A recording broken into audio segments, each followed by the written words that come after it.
Hello, जय Shri Krishna. Welcome to the channel प्रकृति।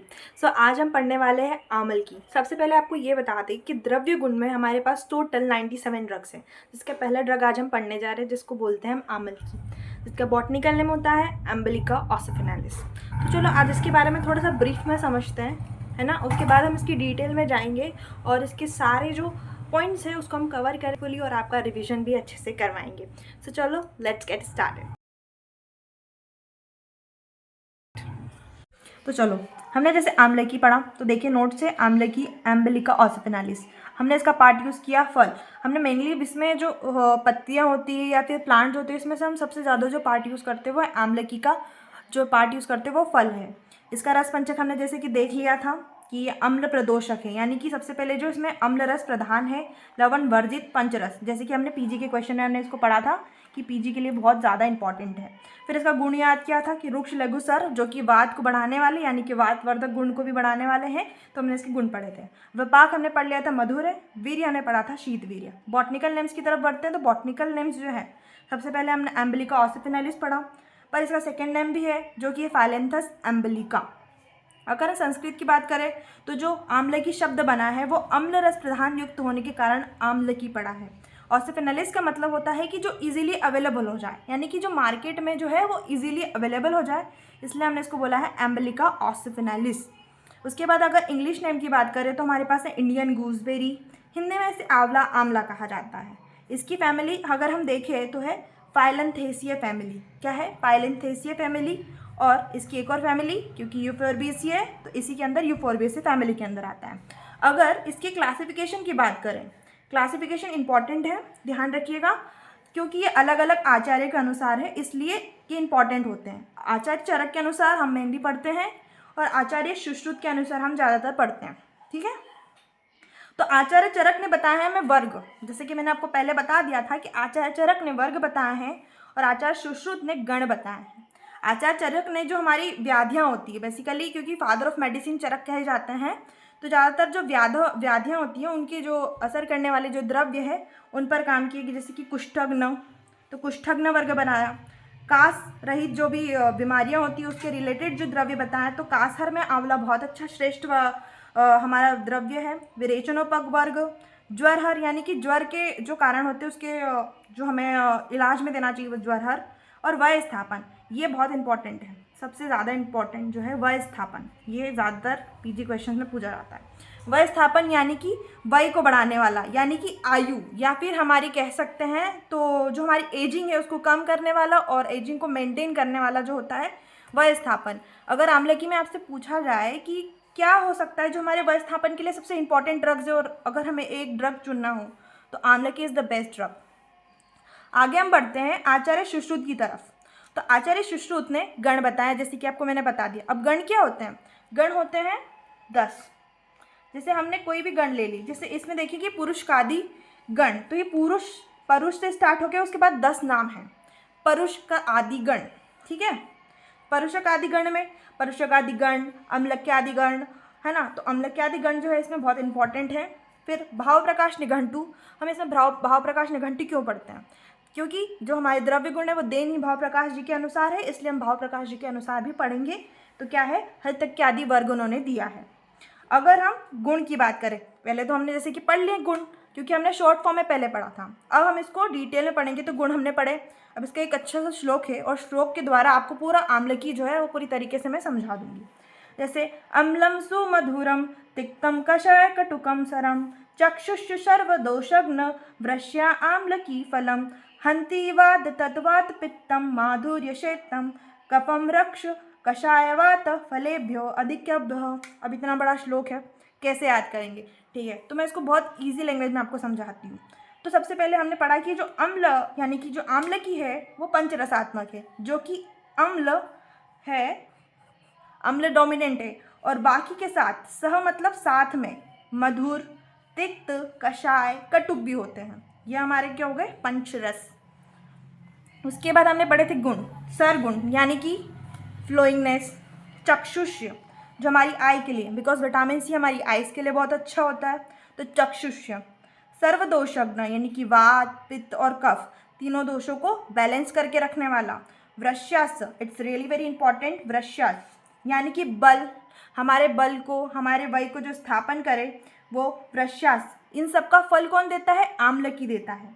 हंति वात, अब देखो इसमें जो हमारे पास तीनों दोष, हमने तीनों दोषों की बात करी है, पर तीनों दोषों का समन या फिर इसका बैलेंस कैसे होता है? अगर हमारी बॉडी में वात बढ़ जाता है तो जो इसका आंवला है, आंवले का अम्ल रस वात को कम कर देता है। पर मान लीजिए पित्त ज़्यादा है तो क्या करेंगे? तो पित्त जो है मधुर रस, आंवले में हमारे मधुर रस होता है तो वो पित्त को शमन करता है। और जैसे कि हमने पढ़ा उसके गुण में रुक्ष गुण और कषाय दोनों चीज़ होती है जो कि वात के गुण को बढ़ाती है। ठीक है, तो अगर हमारी बॉडी में कफ ज़्यादा हो गया है तो कफ को, अब ये ज़्यादा कैसे होगा? मतलब हमारी बॉडी में कभी भी इनबैलेंस हो जाते हैं इन तीनों दोषों का, जिसमें से एक बढ़ जाता है या फिर उसकी वजह से हमें कोई सी एबनॉर्मेलिटी या फिर डिसबैलेंस दिखने लग जाता है हमारी बॉडी के थ्रू, तो वो कफ है या वात है या पित्त है, तो उन सबका शमन किस तरह से करेंगे इस श्लोक के द्वारा बताया गया है। अब इसके बात करते हैं हम सिनोनिम्स की। तो सिनोनिम्स में वृत्तफला, इसे वृत्तफला क्यों कहते हैं?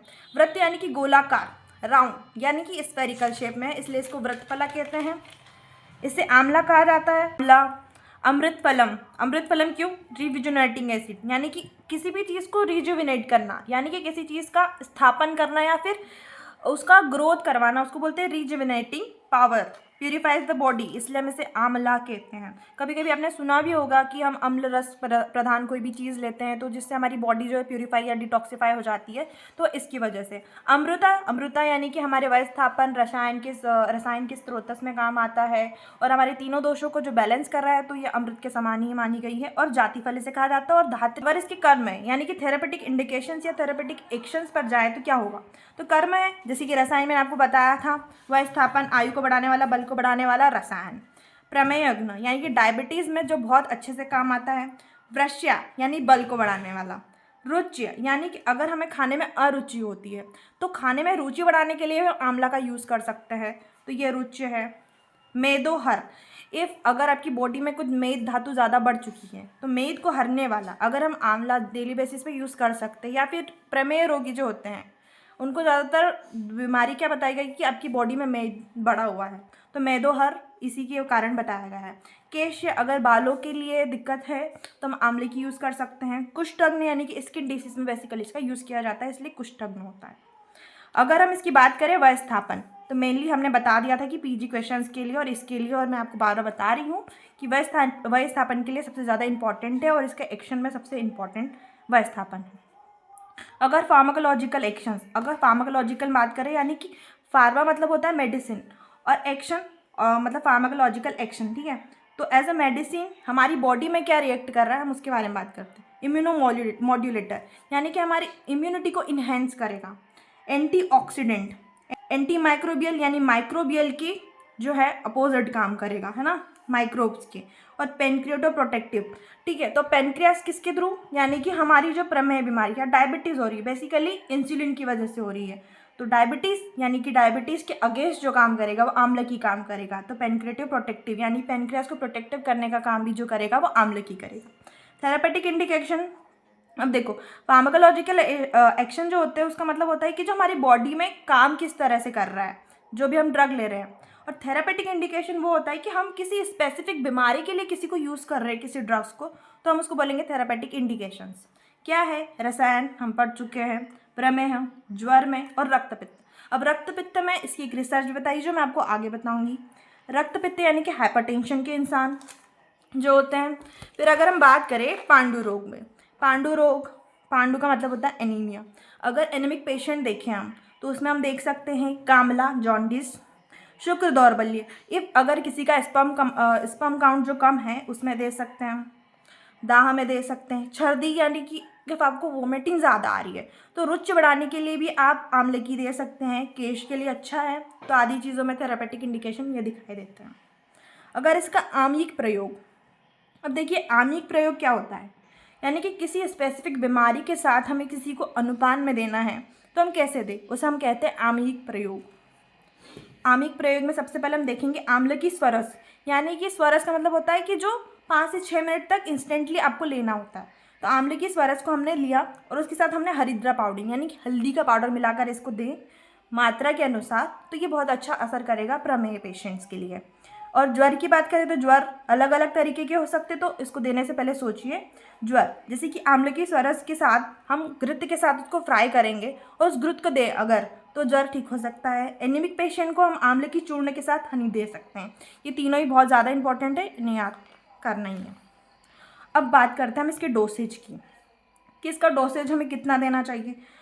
अगर हम आंवले का चूर्ण बना रहे हैं पर अरुचि या अरुचि या फिर किसी और पर्पस के लिए, तो चूर्ण कितना देना चाहिए एक बार में, 3 से 10 ग्राम एज पर द पेशेंट, कि वो उसका कोष्ठ कैसा है, उसकी इम्यूनिटी कैसी है, उसके हिसाब से। क्वाथ अगर हम इसका डिकॉक्शन बनाते हैं तो हमें 30 to 100 ml देना है, और स्वरस देना है तो हम 10 to 20 ml दे सकते हैं। Important phyto constituents. अब देखो फाइटो कंस्टिट्यूएंट्स यानी कि हम इसके प्लांट में से कौन कौन से ऐसे कंस्टिट्यूएंट्स होते हैं जो कि हमारी बॉडी को हेल्प कर रहे हैं। अब बहुत सारे होते हैं तो इन्हें रटना होगा। तो बेसिकली मैंने आपके लिए बहुत अलग अलग से बहुत इजी नाम निकाले हैं। जैसे कि हम जानते हैं आंवला, तो एमिलिक एसिड। हम इसका एक और नाम जानते हैं फाइलेंथस एम्बिलिका, यानी कि फाइलेंटाइन, फाइलेंटाइड, बेंजोइड, फाइलेनोबिक एसिड, और हम ये सब जानते हैं, तो इसी कारण ये नाम बन गए हैं। ठीक है, फिर rich source of vitamin C. ठीक है, विटामिन सी का जो रिच सोर्स है, इसलिए हम इसे एंटीऑक्सीडेंट बोलते हैं। लीव्स में इसके टेनिन्स पाया जाता है जो कि गैस्ट्रो प्रोटेक्टिव होता है, यानी कि आपने अगर सुना होगा त्रिफला, त्रिफला में होता है आंवले की, हरितकी और विभितकी। तो त्रिफला जो हमारे स्टमक के लिए बहुत अच्छा होता है, इसलिए गैस्ट्रो प्रोटेक्टिव जितनी भी चीज़ें उसमें हम आंवला भी यूज़ करते हैं एज अ चूर्ण। अगर हम इसकी रिसर्च की बात करें तो रिसर्च में हम क्या देखते हैं कि यूवीबी के अनुसार बताया गया है कि जो फोटो एजिंग यानी कि जो लाइट के अनुसार जो एजिंग है वो धीरे धीरे कम होती जाती है स्किन की, तो उसमें बहुत अच्छा असर बताया गया है आंवलिकी का। फिर हाइपोपैलेमेटिक एफिकेसी यानी कि रिडक्शन इन ब्लड प्रेशर, तो आंवले में या आंवले की प्लांट में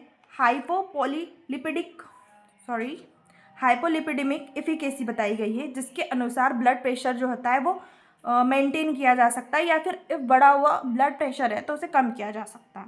एंटीऑक्सीडेंट यानी कि विटामिन सी जो है डिफेंस कर रहा है हिपोटोमा सेल्स यानी कि जो लीवर्स की जो एक्सेसिव ग्रोथ हो जाती है सेल्स की, उनको जो डिफेंस करने का काम जो होता है आंवलकी के पास होता है। ठीक है, डिफेंस सिस्टम की तरह। फिर एंटी डिप्रेसेंट एक्टिविटी में भी इसका बहुत अच्छा असर बताया गया है। फिर इंपॉर्टेंट फॉर्मुलेशन देखें इसकी, तो क्या क्या है। आंवलकी क्वाथ दे सकते हैं हम कितने, पित्त गुल्म में दे सकते हैं, पित्त में दे सकते हैं, ट्यूमर में दे सकते हैं, या फिर हमारे पास गैसियस एक्सटेंशन है तो उसमें हम दे सकते हैं। अगर आंवलकी रसायन दे रहे हैं तो उसमें दे सकते हैं आप। धात्री अरिष्ट, पांडु रोग में, कामला, हृदय रोग में दे सकते हैं। और त्रिफला घृत सबसे इम्पॉर्टेंट है, त्रिफला घृत इसे हम तिमिर और नेत्र रोग में दे सकते हैं। तिमिर यानी हमारी आंखों के सामने अंधेरा आ जाना, और नेत्र रोग जैसे जिस चीज़ों में हम इनको अलग अलग तरीके से दे सकते हैं। और आगे की मॉर्फोलॉजी का जो है एक पॉइंट है उसको हम नेक्स्ट वीडियो में कवर करेंगे। Thank you for watching.